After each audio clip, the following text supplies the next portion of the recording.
Okay, so this iPad Air 4 with the Magic Keyboard is my main computer now. This has replaced everything else I have.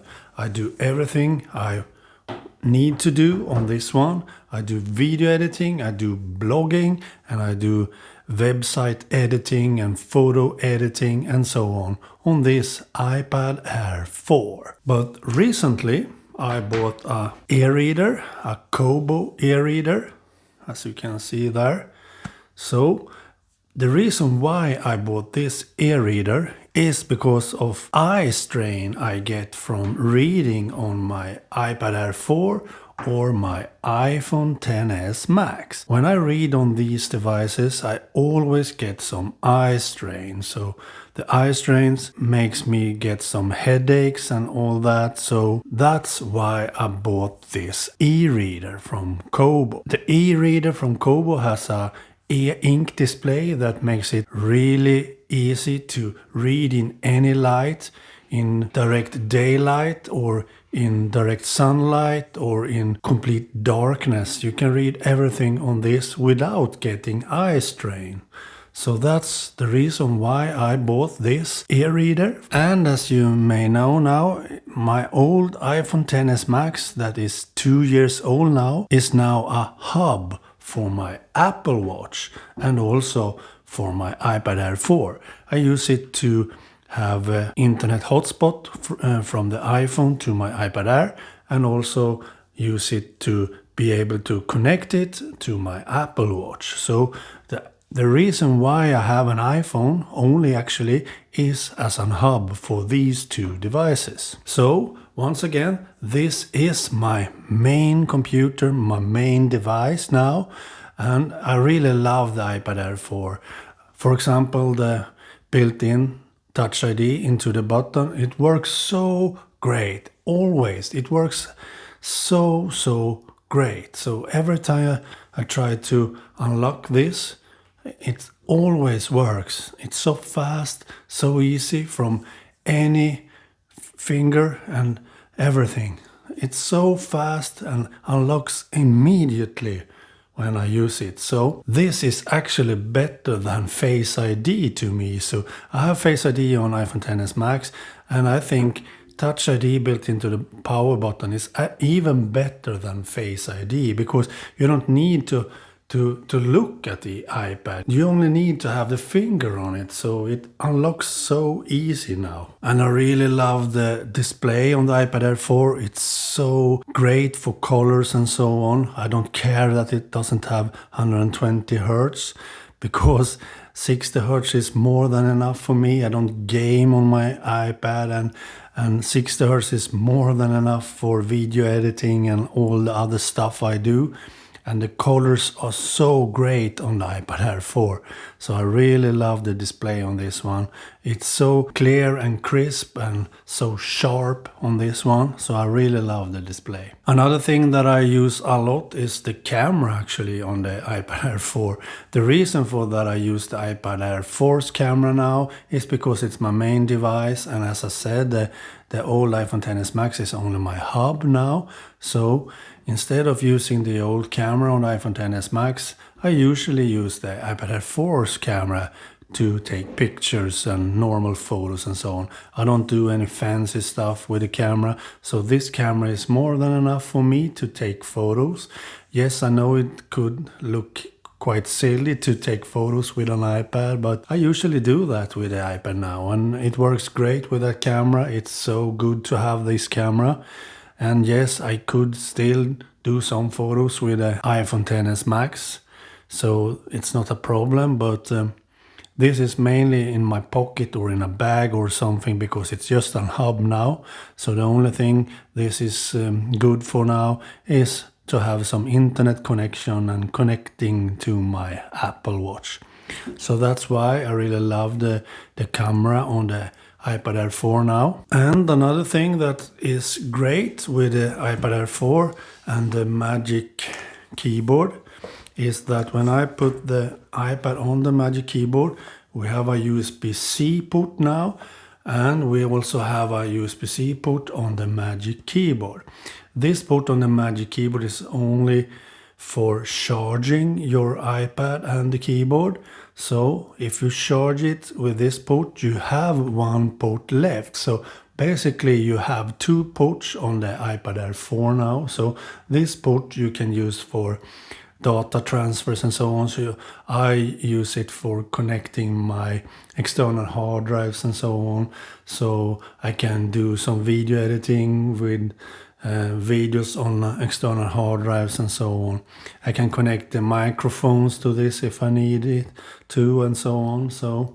And other stuff. I can connect a complete USB-C hub, for example, and connect the keyboard and mouses and so on through the hub, and use micro SD cards through the hub. And I can connect a hub to this and get a 3.5mm headphone jack, and I can get a lot of stuff through the USB-C port. So this makes this a complete laptop to me. So this is one of the reasons why this can be a main computer now. So if you buy this combination, you have a complete laptop always with you. So that's why I can use this and really love to have the iPad Air 4 as my main computer. But again, I don't read on this anymore so much, so I only use it to create on and as I said, video editing and so on. So to read, I use a Ereader now, this Kobo Ereader. And that's a bit bad maybe for the iPad, but I have some other benefits with an e-reader because there is no distractions when using an e-reader. You can only concentrate to read books on the e-reader. When you read on an iPad or on an iPhone, you almost always get notifications. You need to check some emails maybe, or the Twitter stream or anything. So having an e-reader combination with your iOS devices is a lot better to me. And now we come to some drawbacks with the iPad Air 4, something I don't like. The only thing I don't like actually with the iPad Air 4 is battery life. The battery life on the iPad Air 4 is not good at all. A lot of YouTubers and bloggers and so on says that the battery life is quite good on the iPad Air 4, but I don't agree with them, because when I use this as my main computer and do some serious stuff like video editing, photo editing, writing and so on, so I use the iPad Air 4 a lot and the display on it a lot, then the battery life is quite bad. I usually need to charge it even before 4 o'clock in the afternoon often, when I use this a lot from the morning. So I can basically only get around 7 to 8 hours of battery life of this one before I need to charge it. And maybe I'm spoiled or something, but I think the battery life is not good for that. It's not as easy to charge an iPad as it is with an iPhone. For example, you have wireless charging and so on. You can lay it around everywhere on wireless chargers and so on. But with an iPad, you need to connect it through the USB-C port. So for me, I would like to have a battery life that lasts the complete day at least. So in the evening I can charge it and so on. But for me, 7 to 8 hours is actually not as great and not enough for my user case. So that's a bit bad. So the only thing I don't like with iPad Air 4 is the battery life. I don't know if the iPad Pro have better battery life than the iPad Air 4 or anything, I don't know that. But I thought that the battery life should be very good on this one because it has the latest A14 CPU from Apple. That CPU uses a 5nm processor.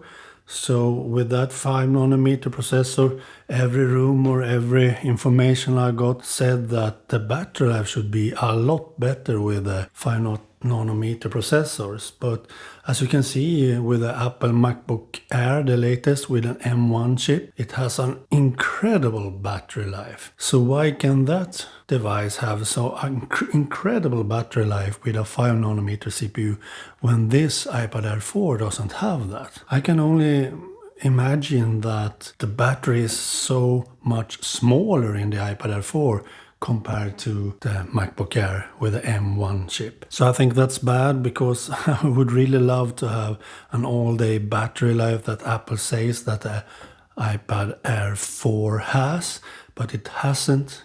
According to me, I don't like that. And we can also say that a combination with the Magic Keyboard and the iPad Air 4 is very expensive.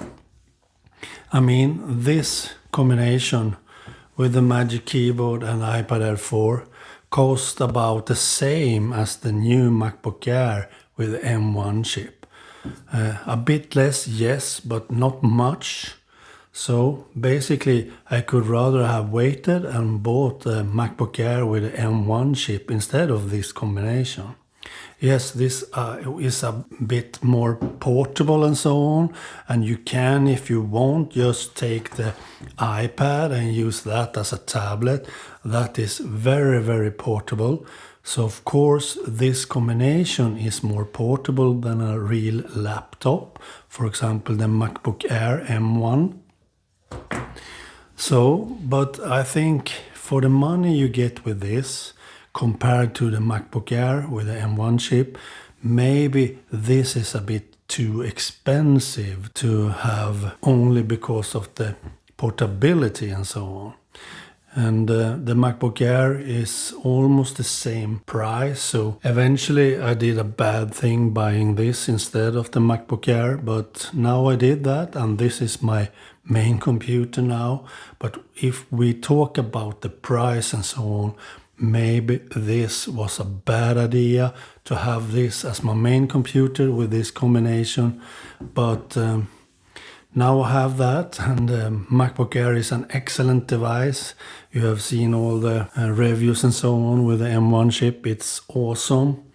And if you need the portability, as I do actually, then this combination could be better, even if it's almost the same price as a MacBook Air with an M1 chip. So that's another thing that's not so good maybe with the iPad Air. But that's not actually the iPad Air's fault. It's just the price that's wrong maybe. And more stuff that's not good with an iPad compared, for example, to a MacBook Air is iPadOS. It's so much locked down by Apple.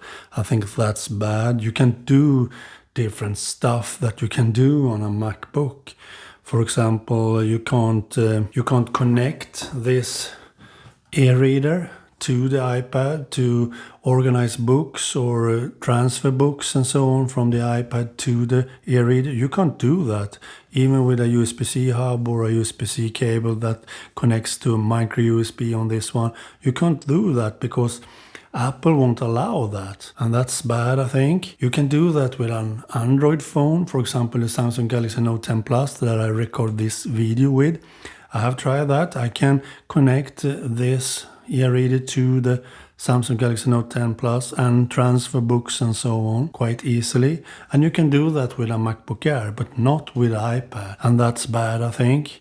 Other stuff you can't do. You can't install Calibre, and a software to organize ebooks and so on. You can't do that on an iPad because that's not available on an iPad. I don't think Apple would allow that either. So you can't do that, but you can do that on an Android phone. You can do that on a MacBook, of course, but not on an iPad. Other stuff, of course, is because Apple won't allow it, and that's, for example, using BitTorrent. Apple thinks BitTorrent is illegal, but BitTorrent in itself is not illegal. It's a service. It's a file transfer protocol.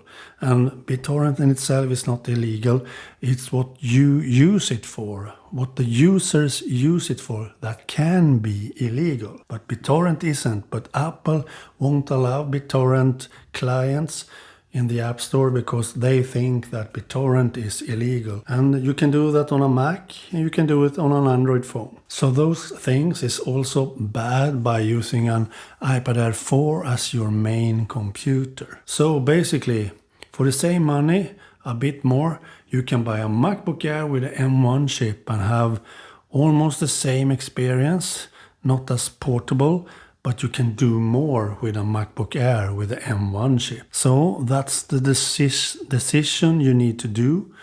If you need to do more, buy the MacBook Air with the M1 chip because you get a lot more, you get better battery life, you can do more and so on. But if you need the portability and need to be able to just use the iPad Air 4 as a tablet, then buy this combination. I think this combination is excellent for what it is.